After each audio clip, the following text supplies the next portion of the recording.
Right, good evening, Rob. Solar panels there. Just going out for a walk. Battery on the phone is at 40%, so if I suddenly disappear, that'll be the reason why. Yeah, solar panels. A few thoughts. We need to know the peak current taken by the unit when the charger cuts in to charge up the internal batteries, because on the occasion where it all actually manages to all go flat, solar panels for some reason say become disconnected and everything runs down. When you plug the unit back into the solar panels will charge the batteries.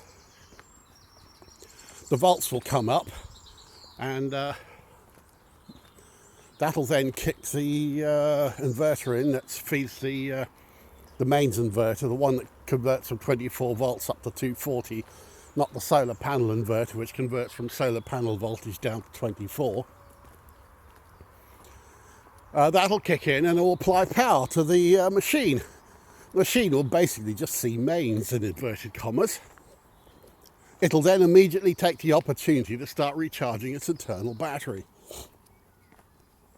So as well as the peak load on the machine and whatever that is through the power supply, we need to add that to the maximum charging current, and that'll tell us what size inverter we need.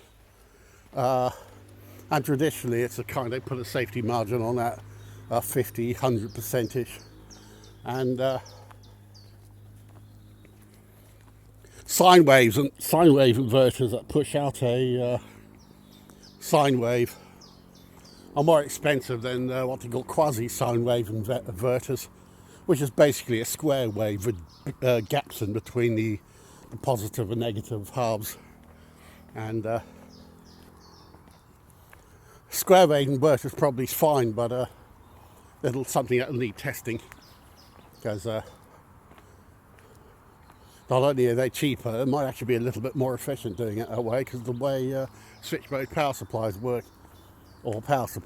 internally. Excuse me, sniffle. Now, so that's your inverter from the 240 or 230, whatever it is, back to your 24. So that's the last component in our system. Then you're working backwards. The next thing, of course, is what powers it, the battery. I'd go for 24 volts because everything's just that bit more efficient. It halves the current. And 24 volt inverters tend to be cheaper for the power output than 12 volt ones. And it's actually the same for the charge inverter as well. I'll explain why in a minute. This is the old road. They built the bypasses just out through there. And I remember the day that's opened all the way back in 1980. I sometimes refer to that in there as a talking tree. And because I've been there to stand and make videos like this one. Although today I'm just strolling. Now, actually, I'll work out how much battery power we need. Running a battery down much more than 50% will quickly wear it out. And so we need to consider the possibility that we basically need to size our battery to go for several days, so that the overnight is not doesn't run it down too much. Ideally not more than 30%. And so we need to work out the I was actually trying to do it now as I'm walking along. What is it? It's roughly okay. In terms of watt hours, to keep the arithmetic simple, say the average load is 100 watt.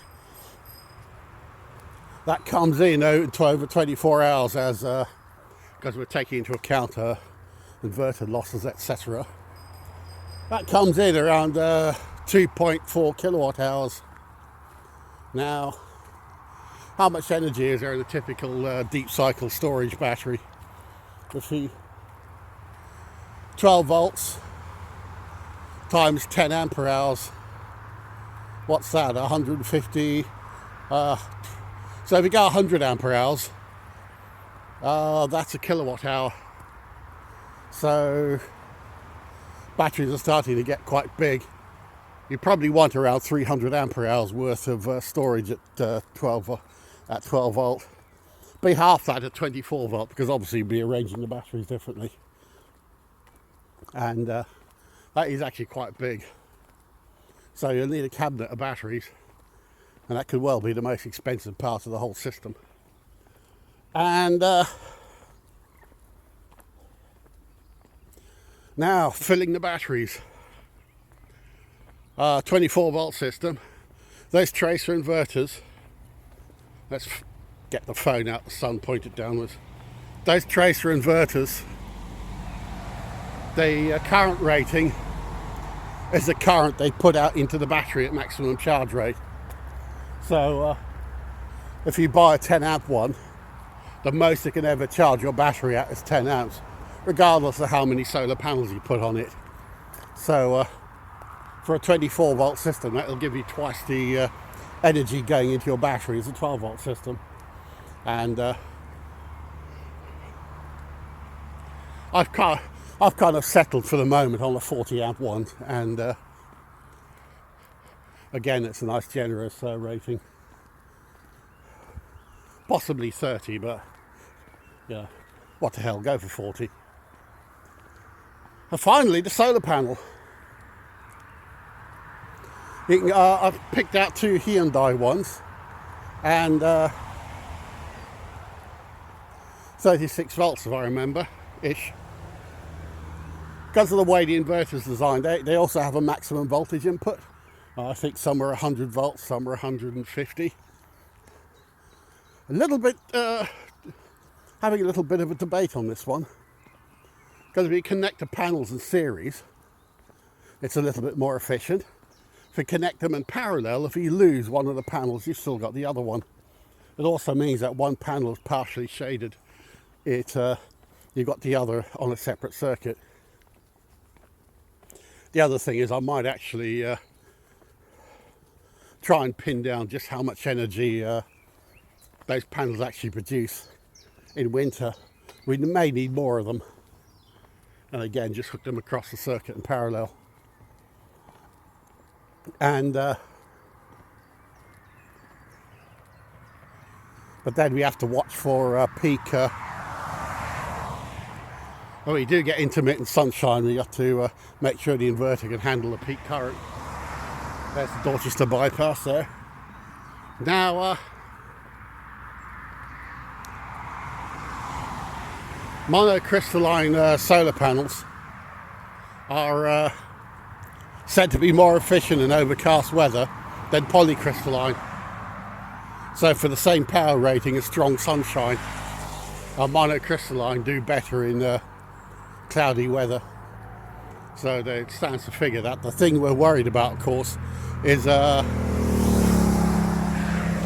well they work in the winter. Thank you. And how well they work in the winter.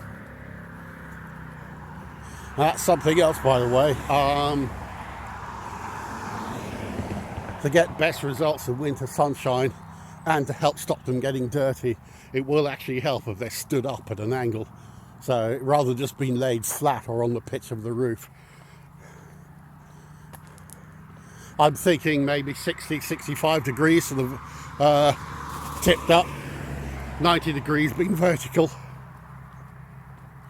And so it looks like you're needing a roof mounting kit.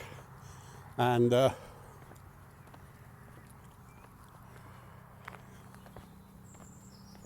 depends on circumstances.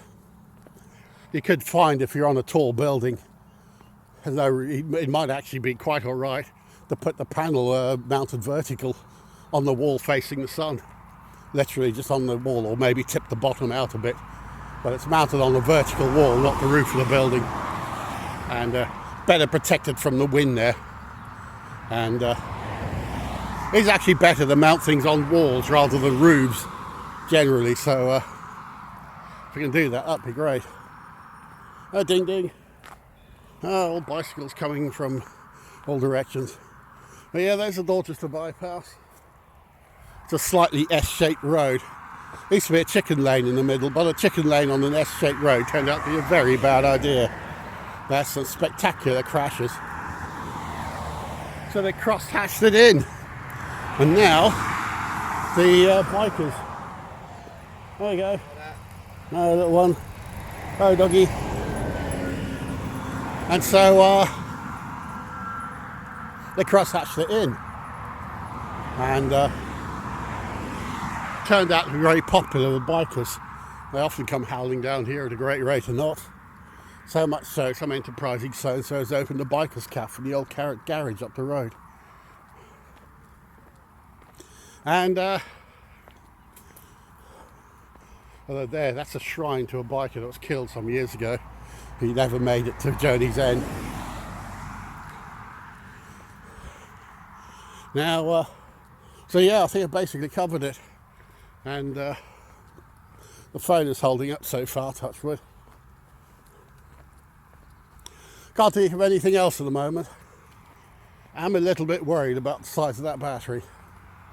There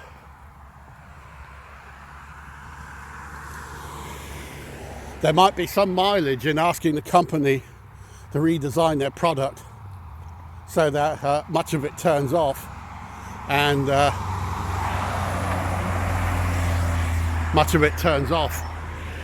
have a PIR sensor or something, and so when somebody goes up to it, it all lights up.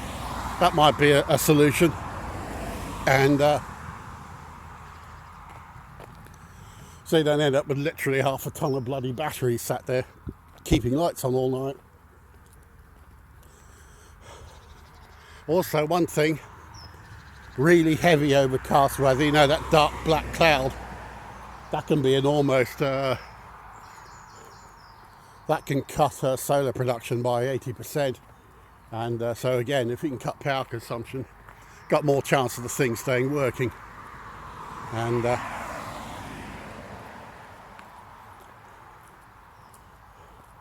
in fact, you know, why can't the manufacturer just put a button on their unit and it just says press to activate, and when you push the button everything turns on? And then you only need a couple of LED lights, which won't take much power at all, just to kind of show the world that the unit is actually alive, and then they press the button and everything else comes on. And that should help reliability. Because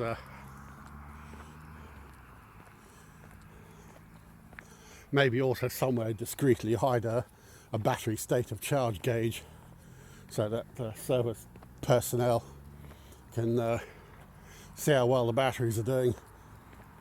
They shouldn't need maintenance. Oh, hello. I should. You know, all the bicycles have come from behind me today.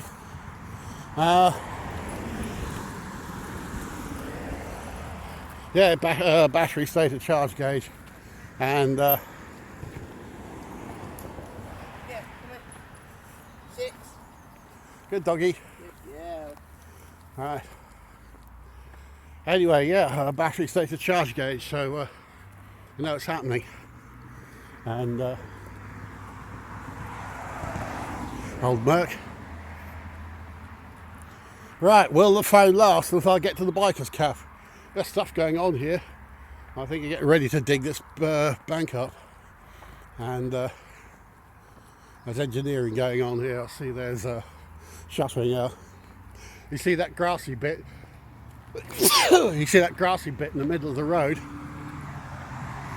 That's because the bikers would come down the centre at so much speed that sometimes they wouldn't even be able to stop in time for the roundabout.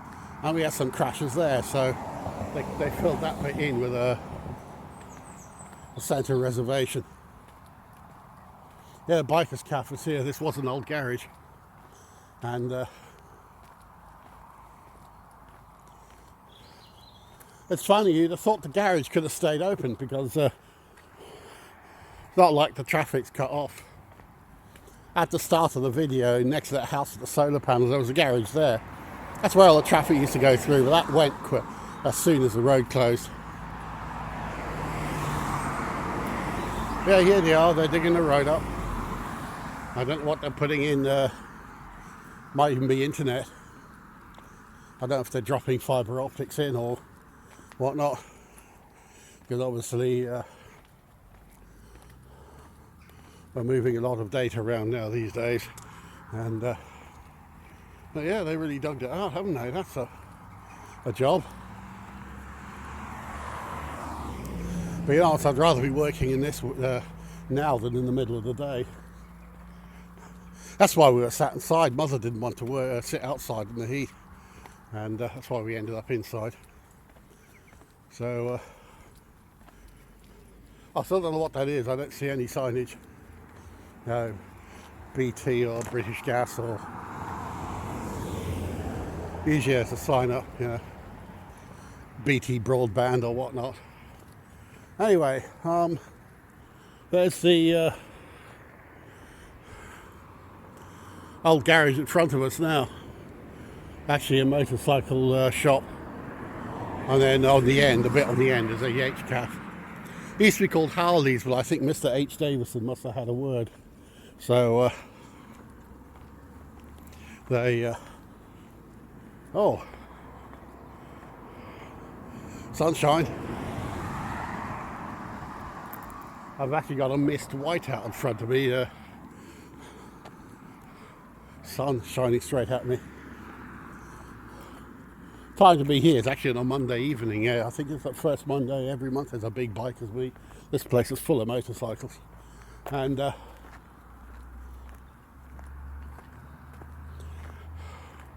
little food wagon they put up to bring in passing trade during the pandemic. And it was quite weird during the lockdown to 2020 lockdown. I'd be coming for my once a day government issue walk, and this road be absolutely not a damn thing on it. That's it's kind of scary when you, kind of strange when you're out in the it's the rush hour and you're out on the evening walk and all you see is the old bus that's usually empty. And second-hand car showroom, and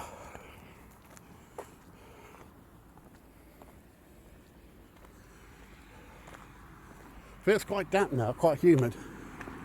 The temperature drops. I'm going around the loop now. There's a little connecting road up the top there, and then it forms a parallel route back into a T-junction just up from where I live. And it's amazing actually how cheap cars are, given that second-hand cars are actually quite good value. That's until they go wrong and cost us a fortune. And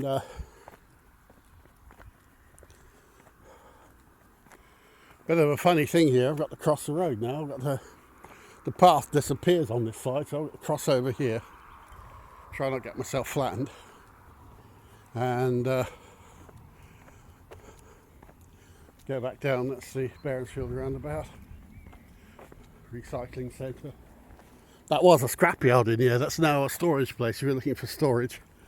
Car scrapyard, they closed it because of they feared ground contamination with all the oil and stuff that was coming out of the cars.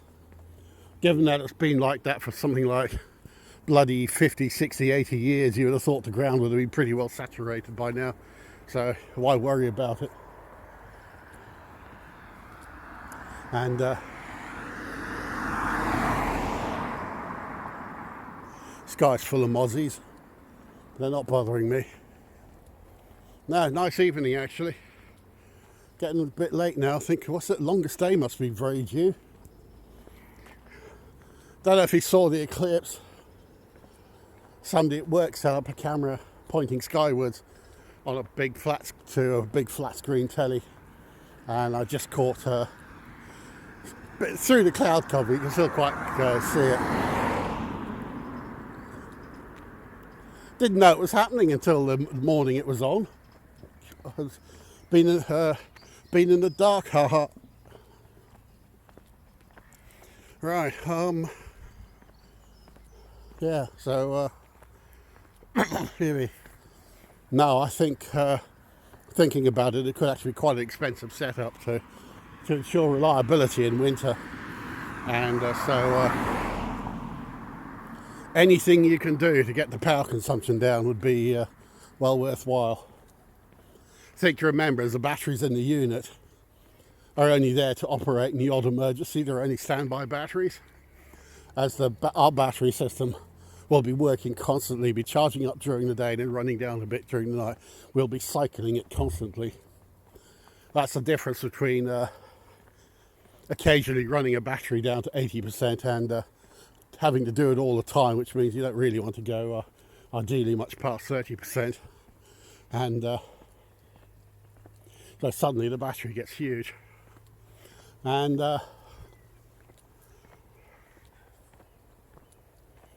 although it is reassuring to know that if the unit does run out of solar power and the controller cuts off, the unit still has its own internal battery power. And the brain fade. Yeah, the inverter, the solar inverter, also has an output, and that output, if you connect that to the mains inverter, so the inverter that takes the energy from the solar panels, puts it into the battery, has an output with effectively a switch on it, which means when the energy comes back out of the battery to the 240 volt inverter, it actually goes back through the solar inverter just on a switch, a MOSFET, so that it can turn the inverter off if the battery gets too low. And likewise, a lot of inverters themselves have a low battery shutdown, and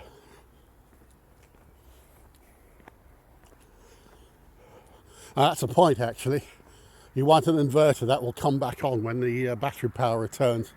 You don't have to find an inverter where if the battery gets too low, the bloody thing switches off and starts sounding an alarm, and then when the solar panels have charged the batteries back up again, the bloody thing is still just sat there sounding an alarm rather than resetting itself.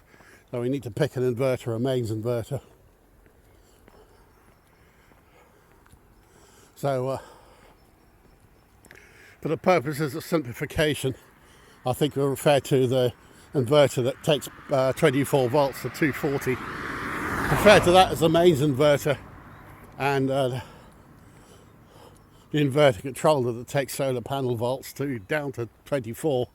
Refer to that as a solar inverter, and but that's all part of the charge controller. You can get charge controllers without inverters. But A, you need the battery voltage matching the solar panel voltage, and B, ones with maximum power tracking not only take best advantage of the solar panel energy and also allow you to use 36 volt panels, when your battery voltage, a 24 volt battery, will vary depending on the state of charge, and an MPPT controller will compensate for that. So as the battery voltage has gone a bit down, the current will go up. So they're also just very good quality inverters, solar controllers. They I found them reliable. There's awful lot of rubbish out there on the internet, and the Tracer solar controllers have been really great. And but I'm not so sure about the 240 to 24 volt inverter, the mains inverter. Sorry, 24 to 240, 230, whatever. I once bought an Amazon Best Buy top customer rated inverter to do a job, and bloody thing lasted 2 months and died. And it was when I took it apart, there was burnt surface mount components on the bloody board. So,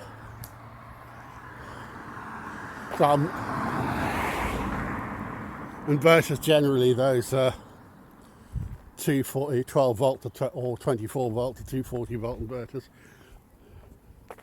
There's a lot of unreliable rubbish out there, and it's a fiercely competitive market, and manufacturers do tend to push the limits, and so we need to try and find a good one. And but certainly for the solar controller inverter, charge controller, I'll just stick with tracer now. Every time somebody comes to me with a job, I'll just put those in.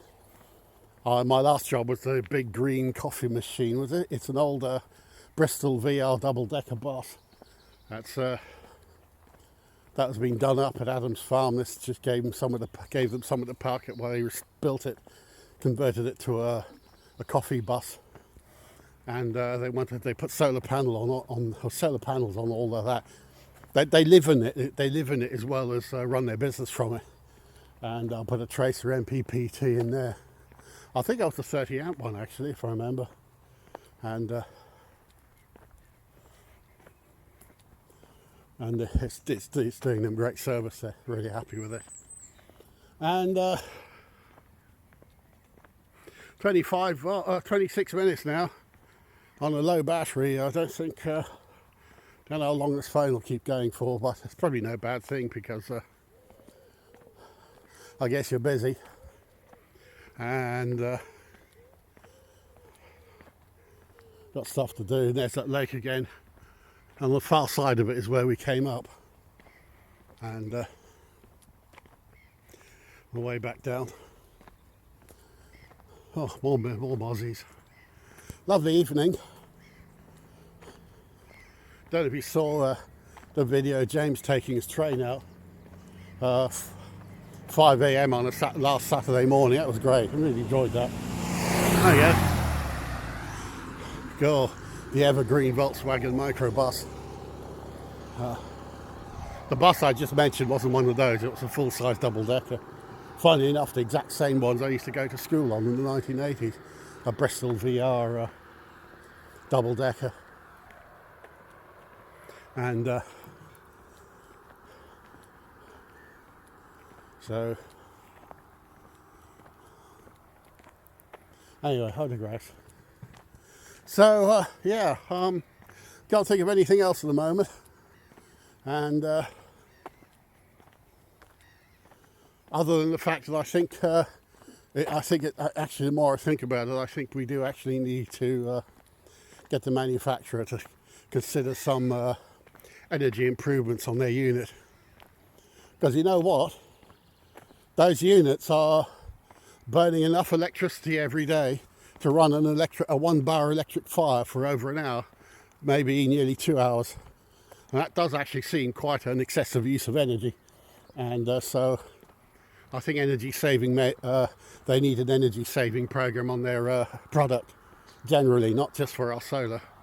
And because to get through the winter overcast days, I am actually thinking the current setup we might need either 3 or even 4 of those panels. And that's starting to get expensive. It's all starting to get expensive, and so an energy saving tweak should fix that. Okay, getting close to half an hour now, and the phone's going to probably bomb out anyway, so I'll go bid you goodbye, and I'll finish the rest of my walk. Talk soon. Cheers, friend, and bye.